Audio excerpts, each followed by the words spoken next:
Құрметті менің жазылушыларым, бүгін мен мынау грек жаңғағын қалай үйде қолдан өсіруге болатындығы жайлы видео түсірмекпін. Оның себебі мен бұдан да бұрын бір рет осы грек жаңғағын өсіріп көруге болады ма екен деген оймен біреуін ғана өсіріп көргенмін. Оның өсетініне менің көзім әбден жетті. Сондықтан мен екінші рет қазір соны түсірмекпін, қалай өсіргендігімді. Ол бірінші түсіргенімде мен жаңағы бірінші тәжірибем болғандықтан оны жаңағы тамыры шыға ма шықпай ма деп алдыңғы ең бастапқы видеоларын түсірмей, тамыры шыққан кезде содан бастап оған дейінгі жаңағы болған жағдайларды ауызша айтып, сосын тамыр шыққаннан кейінгі жағдайларды кәдімгі түсіріп көрсеткен болатынмын. Сондықтан кейбір жазушылар ауызша айтқанды түсінбей, сол жақтарын қайтадан көрсетіңізші деген жаңағы тілектері болып, сұраныстары болып, содан қайтадан өсірмекпін. Және сонымен бірге сол өсірген жаңғағым әдемі болып жайқалып, бір 40 сантиметрдей болған кезде оны бір жақын сіңілім сол өсіп тұрғанды қайтадан өсіретін болсаңыз дегесін көңілім қимай беріп жіберген едім сол жаңғақты. Сондықтан мен енді қазір осы грек жаңғағының өсетініне әбден көзім жеткен соң бүгін бірнеше жаңғақты бірден тамырлатуға дайындап отырмын.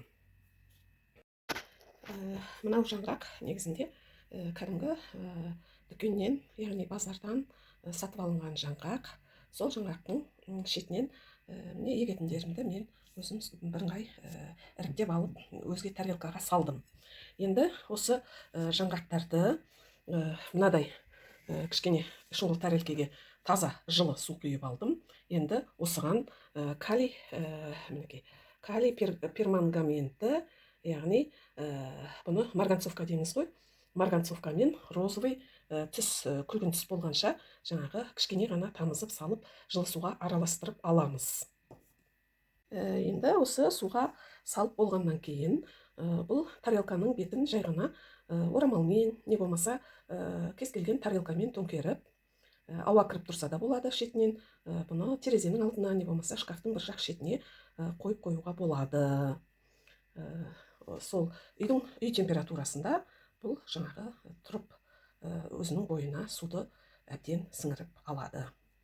Сіңіріп алғанша біз соны күтеміз. Бір күн бола ма, жоқ әлде 2 күн бола ма, оны ары қарай бақылаймыз. Мен осы суға салынған жаңғақтарды мынау кондиционердің бір жақ шетіне қойдым. Кондиционердің оның бетін мынау тақтайшамен, нан турайтын тақтайшамен ақырын ғана жаба салдым бетін. Осылай енді ары қарай бақылап көреміз. 2 күн өтті, мінекей. Енді біз жаңғақтарды көрейік. Жаңғақтар мінекей суды біраз бойына сіңіріпті. Мыналардың судың бетінде қалқып жүрген жаңғақтар салмағы ап-ауыр болып, жаңағы судың түбіне батып тұр екен, мінекей. Мінекей, енді біз осы жаңғақтарды судан алып, не болмаса үс тәрелкесімен суын төгіп тастаймыз. Сосын жаңағы бұны тамырлауға қоямыз. Суын төгіп тастадық. Мінекей, жаңғақтар өткен жолғыдай емес, ап-ауыр болыпты, міне салмақтары. Құрғақ кезінде бұлардың салмағы жеп-жеңіл болады. Су құйсаң бетіне шығатын. Қазір барлығы суда әбден бойларына сіңіріп, жаңағы ап-ауыр болып, судың түбінде тұр екен. Енді бұларды жаңағы 2 түрлі әдіспен, жартысын бір әдіспен тамырлатуға, екіншісін бірден құмға егіп көреміз. Сосын әрі қарай олардың өну процесін жаңағы бақылайтын боламыз. Құрметті жазылушыларым, тіркелушілерім, бүгін мынау жаңғақтың дәнін қазір алып тексеріп, қандай жағдайда екенін көреміз. Ал ыдыстан алып ашып көреміз. Мынау дымқыл жаңағы тряпкада оралып тұр. Қандай жағдайда болғанын қазір бақылап көреміз. Мынаның ішіне негізі мен нешеу 10-нан артық нені салған болатынмын, жаңғақ дәндерін. Соның ішінде бүгінгі таңда мінекей біреуі мынадай неғып келе жатыр, ашылып, қақырайып, ашылып, мына ортасы тесіліп, мына жерден, сол ашылған жерден мына анықтап қарайтын болсақ, мына бір жасылдау болып тұрған сол сабақ, жаңадан сабақ шыққалы жатыр. Мінекей ол былай айналдырсақ, мына жағынан көрінеді, ақырын ұшы ғана көрініп тұр. Бұл мына бер жағынан тағы да жарылды, дәндері шірімеген, жақсы. Енді керемет неда емес, кішкене кебіңкіреп қалған жағдайлары да бар қарайып, бірақ дегенмен шірімеген, жаңағыдай өсуге қабілеті бар, жақсы дамып келе жатқан біреуі. Мінекей бұл бір дәніміз. Мұны былай қояйық. Екінші дәніміз мынау болады.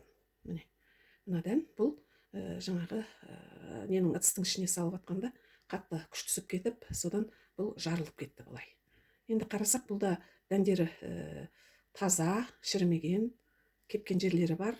Мынау бұрышта, мынау жарып көргенге жақсы екен. Байқап қарасаңыздар, мінекей бір жағын қоя тұрайын.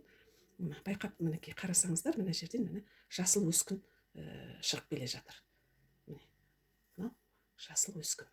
Осы өскін қайырылып бұрышынан мына жер ашылды ғой, енді жаңғақтың арасы ашық қой, содан шығып бұл жапырақ болып шығады да, тамыры мына жағынан, дәл осы жапырақтың түбінен былай қарай тамыры шығады. Осы жерден әрі тамыр, әрі сабақ шығады. Мінекей мынау ашылып қалған жері, мен дегенмен де бұны ақырын бір-біріне былай жақындастырып, кішкене жіппен ба аздап орап, бұны әрі қарай дамытамын ба деген ойдамын. Мінекей арасы мынша ашылды. Бұл да сау дамып келе жатқан бір жаңғағымыз болатын. Міне осы екеуі. Енді келесі тағы бір маған ұнап жақсы болып келе жатқан мына бір жаңғақ. Бұл жаңғақтың да түбінен жаңағыдай томпиып, әрі тамыр, әрі сабақ шығатын жер шығып келе жатыр. Білініп келе жатыр. Міне арасын қарасақ, анықтап, ішіндегі нелері, дәндері шірімеген. Бұған мен арасында жаңағы марганцовканың суын құйып қойып тұрдым. Жаңағы суын кішкене себелеп, сол суға жуып алып тұрдым арасында. Міне осылайша үш жаңғақ осындай күйде болып тұр. Енді келесі бір жаңғақ, мына бір жаңғақ.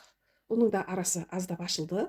Бұл ашылудың себебі ішіндегі дән өніп, үлкейіп келе жатқанда осылай болып ашылады. Мына алдыңғы жаңғақтардың да жаңағы үлкен болып ашылып, жарылып атқаны, ішінде дән дамып келе жатыр деген сөз. Мынау да міне осы төртіншісі. Енді мына бір қазір тұрыңыз. Мына жаңғақтарды қарасам, қалған 4 жаңғақты мен лақтырып жібердім. Өйткені сыртынан ақ уже белгілі болып, жаңағы плесневать етіп, сырты жүнденіп, жаңағы сондай бола бастады. Мен оларды лақтырып жібердім. Ол деген демек ары қарай дамымайды. Іші, сосын енді лақтырардың алдында ішін ашып көрдім, іші шіріген екен. Шіріп уже езіле бастаған екен. Сондықтан мен оны лақтырып жібердім. Қазір енді мен сіздерге дәл сондай тағы да біреуін көрсетейін. Мінекей.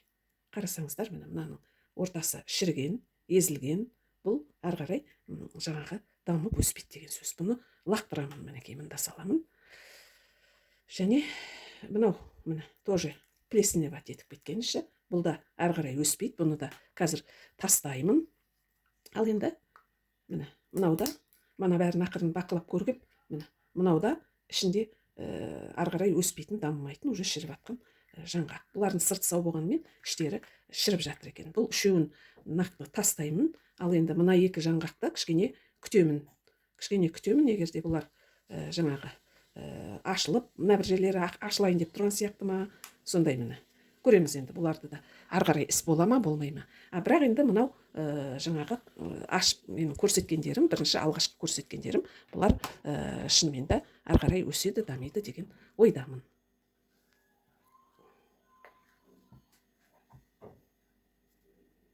Жаңағы бірнеше жаңғақтардың шіріп кету себебі олар жаңағы кішкентай жаңғақ кезінде суға салынбай тұрғанның өзінде олар іштері кеуіп қалған, не болмаса басқа да жаңағындай зақым келген жаңғақтар болуы мүмкін. Олардың сырты қатты бүтін болғандықтан біз оны байқамаймыз, ал негізінде жаңағы жаңғақтардың іші осылай не болуы мүмкін. Мінекей, енді қазір біз бірнеше күннен кейін мына жаңғақтарды егіп ары қарай байқаймыз.